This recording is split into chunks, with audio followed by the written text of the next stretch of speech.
बिस्मिल्लाहिर्रहमानिर्रहीम। आज हमारा बिजनेस रिसर्च मेथड्स के ऊपर थर्ड लेक्चर है, जिसमें हम रिसर्च प्रोसेस को डिस्कस करेंगे। सबसे पहले है कि रिसर्च प्रोसेस की हमें ज़रूरत क्यों पड़ी, क्योंकि मैंने बताया था कि रिसर्च की डेफिनेशन ही हमारे पास क्या होती है कि a systematic way of investigation to solve the problems. जो भी हमारे पास प्रॉब्लम्स होते हैं उसकी सिस्टमैटिक वे ऑफ इन्वेस्टिगेशन हमारे पास रिसर्च होती है। तो रिसर्च प्रोसेस में कितने स्टेप्स हैं हमारे पास, ये 8 स्टेप्स का मॉडल है।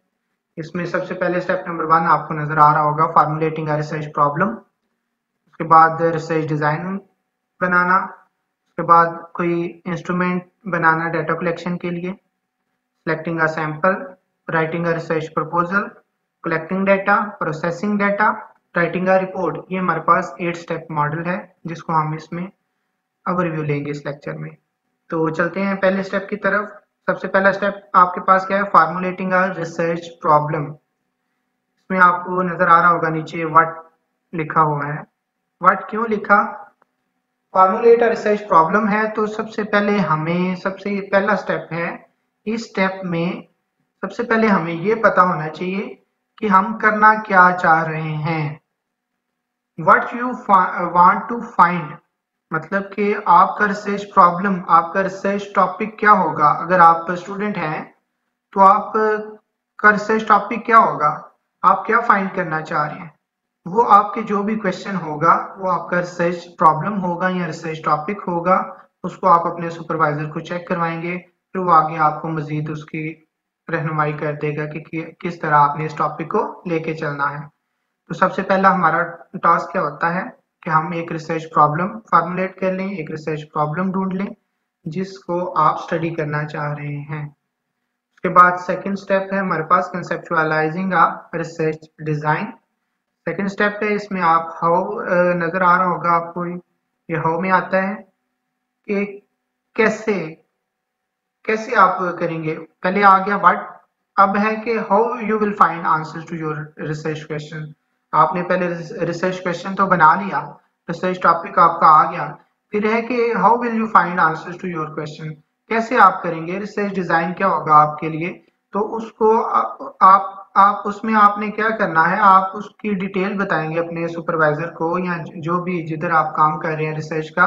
तो उसकी डिटेल बताएंगे कि इसमें इस रिसर्च में क्या क्या होगा, मेरी पॉपुलेशन क्या होगी, मेरा सैंपल क्या होगा, पॉपुलेशन से सैंपल कैसे सिलेक्ट करना है मैंने, और इसमें डाटा कलेक्शन मेथड मैंने कौन सा यूज करना है और क्यों करना है। इसमें क्वेश्चनियर मैं यूज करूंगा या इंटरव्यू यूज करूंगा। अगर क्वेश्चनियर यूज करता हूँ तो फिर मेरे रेस्पोंडेंट्स कौन से होंगे, रेस्पोंडेंट्स अगर हैं तो वो कैसे, वो अगर उनको कोई मसला आता है आंसर करने में तो वो कैसे आपको रिस्पॉन्ड करेंगे अगर आपने क्वेश्चनरी में ईमेल किया हुआ है तो।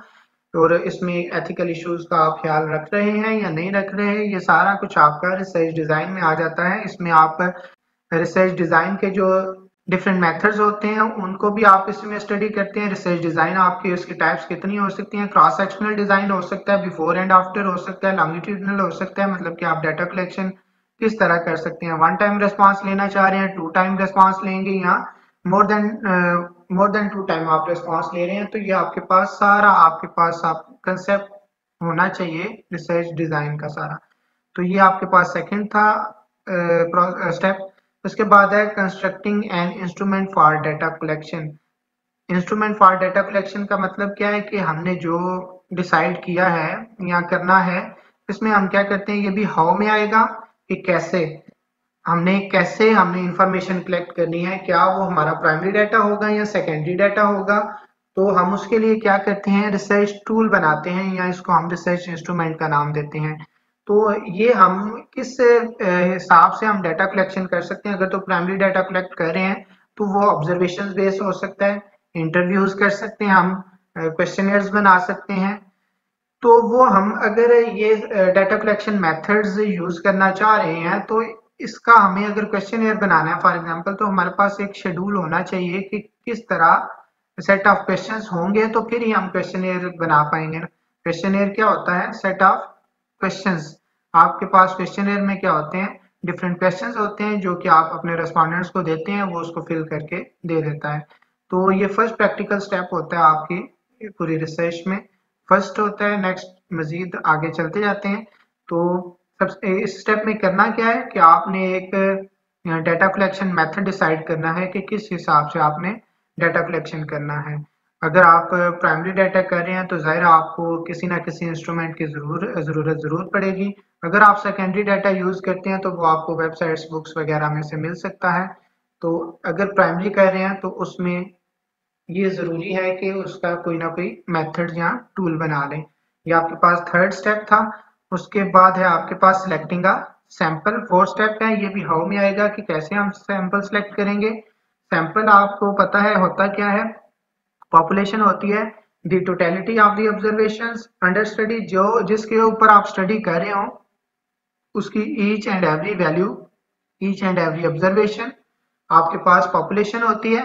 और अगर उसका पार्ट या पोर्शन हम उसी पॉपुलेशन में से पार्ट या पोर्शन ले लें तो हमारे पास क्या होता है, सैंपल होता है।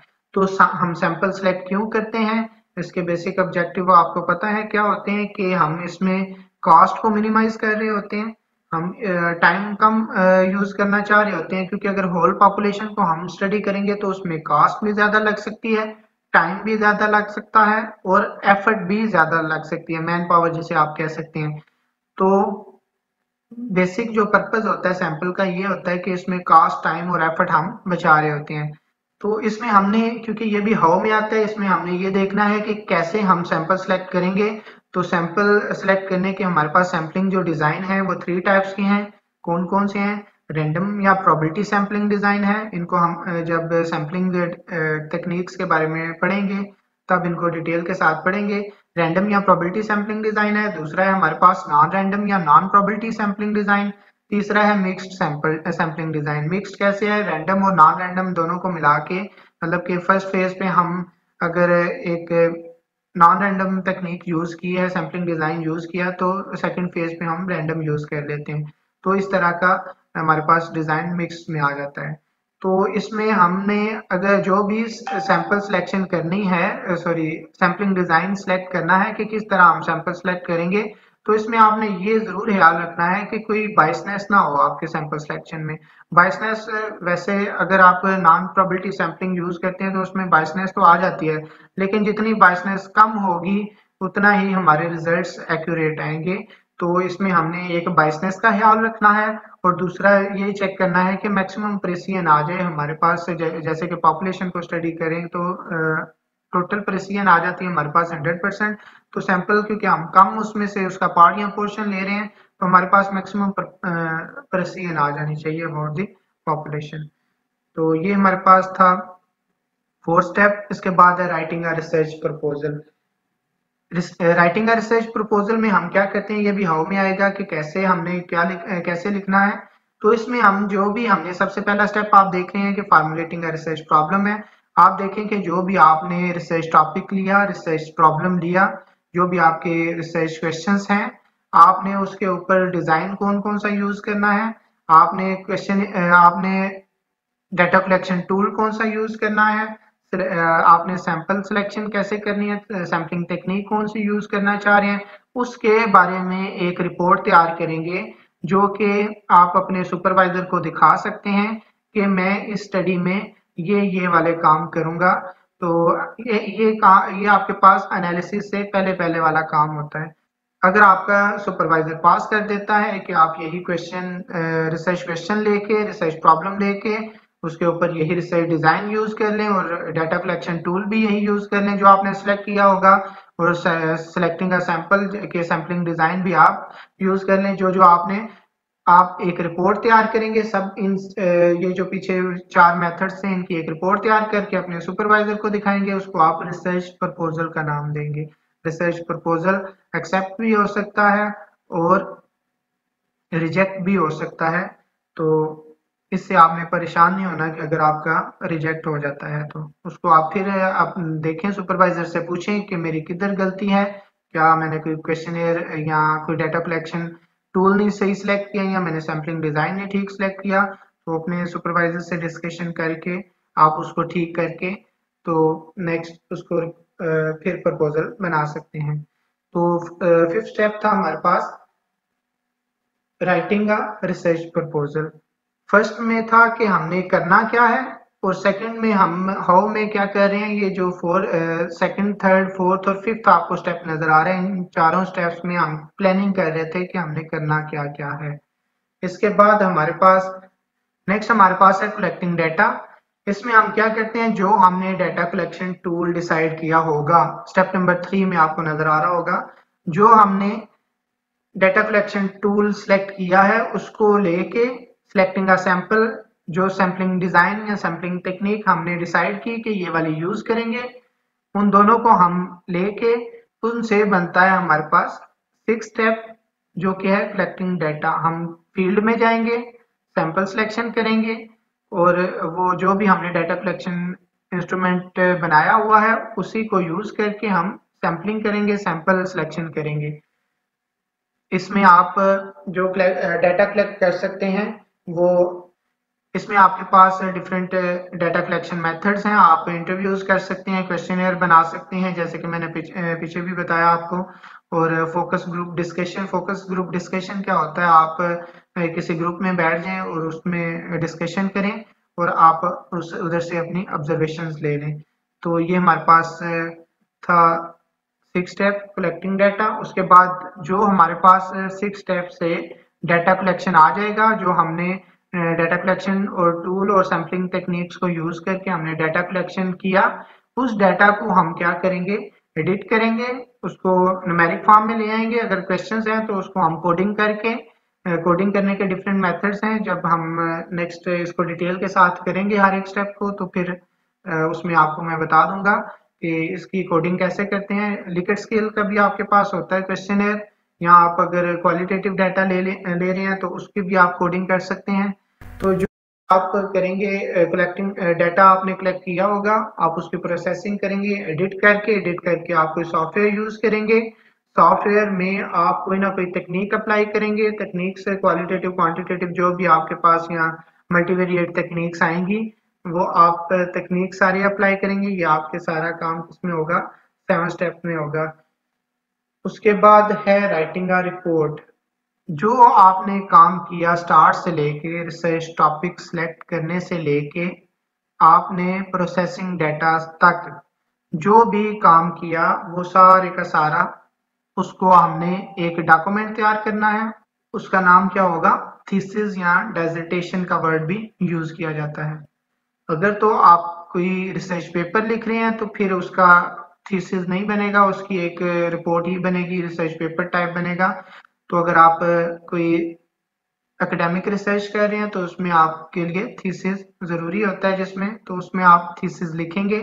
तो लिखना क्या क्या आपने, स्टेप नंबर 1 से लेके टॉपिक सिलेक्शन से लेके प्रोसेसिंग डाटा तक, एनालिसिस तक जो भी होगा, उसके आप चैप्टर वाइज उसको आप डिवाइड कर लेंगे, आप उसकी रिपोर्ट तैयार करेंगे, उस रिपोर्ट को आप थीसिस का नाम देंगे। थीसिस में हमारे पास कितने चैप्टर्स होते हैं, सबसे पहले आप चैप्टर नंबर 1 इंट्रोडक्शन का दे दें, उसमें अपने टॉपिक को डिस्कस करें, हिस्ट्री को डिस्कस कर लें, बैकग्राउंड जो भी होगा उसको डिस्कस कर लें, अपने हाइपोथेसिस बना लें, अपनी स्कोप ऑफ स्टडी दे दें। और सेकंड स्टेप आपके पास सेकंड चैप्टर जो होता है उसमें लिटरेचर रिव्यू वगैरह करते हैं। लिटरेचर रिव्यूज के बाद ऑब्जेक्टिव्स भी आप लिख लेते हैं कि मेरे ऑब्जेक्टिव्स क्या हैं। लिटरेचर रिव्यू के बाद थर्ड चैप्टर में हमारे पास मेथोडोलॉजी होती है। मेथोडोलॉजी में ये चीजें होती हैं, रिसर्च डिजाइन होता है, इंस्ट्रूमेंट फॉर डाटा कलेक्शन होता है, सिलेक्टिंग सैंपल होता है, ये हमारे पास, और कलेक्टिंग डाटा, ये हमारे पास आ जाते हैं चैप्टर नंबर 3 में थीसिस के।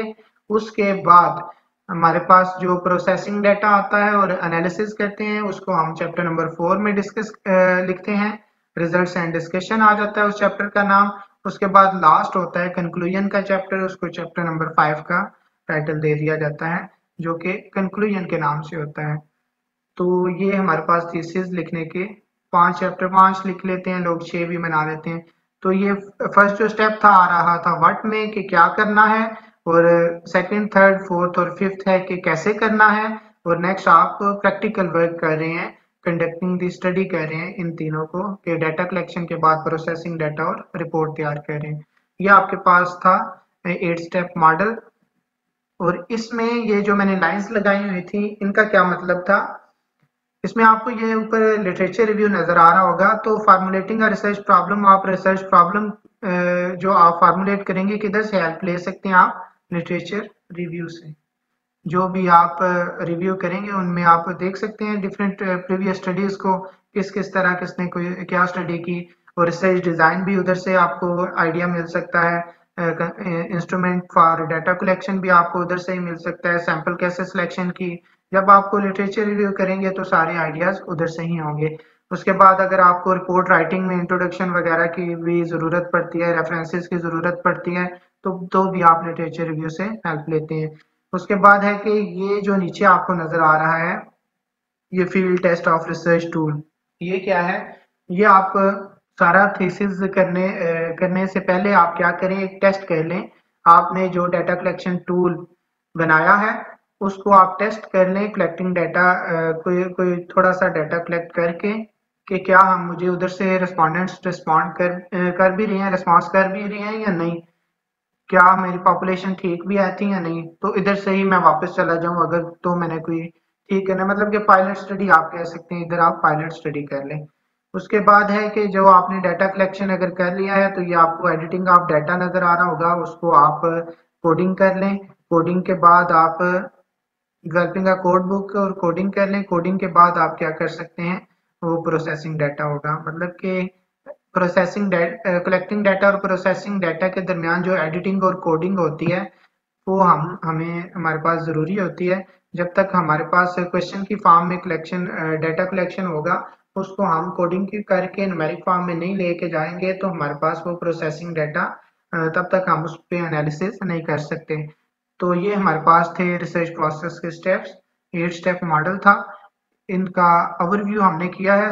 अब हम इनको मजीद जो है नेक्स्ट लेके चलते जाएंगे। रिसर्च डिजाइन क्या होते हैं वो उनको हम डिटेल के साथ पढ़ेंगे। डाटा कलेक्शन मेथड्स क्या होते हैं, हमने सैम्पलिंग टेक्निक्स को पढ़ना है, और डिफरेंट टेक्निक्स हमने अप्लाई करनी है डाटा सेट्स के ऊपर। तो अपना ख्याल रखिएगा, नेक्स्ट लेक्चर में मिलते हैं। अल्लाह हाफिज़।